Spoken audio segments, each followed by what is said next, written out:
I am ready! GMA Road Watch, serbisyong totoo ng GMA News. GMA Road Watch naman tayo mga kapuso. Narito po ang lagay ng trapiko sa ilang kalsada sa Metro Manila ngayong Martes ng umaga gamit ang MMDA traffic camera. Narito po ang lagay ng trapiko sa EDSA White Plains. Naku mga kapuso, nakikita nyo po yung southbound lane po ng EDSA. Nagkakaroon na po ng pagbibigat sa daloy ng trapiko dyan po banda sa may area ng White Plains.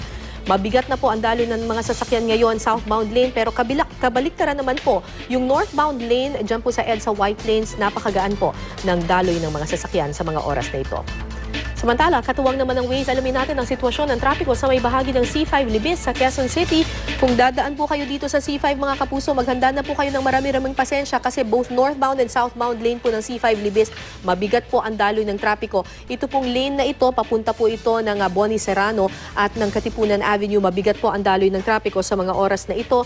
Ganon din po yung lane na ito kung saan papunta po ito ng Pasig at Taguig.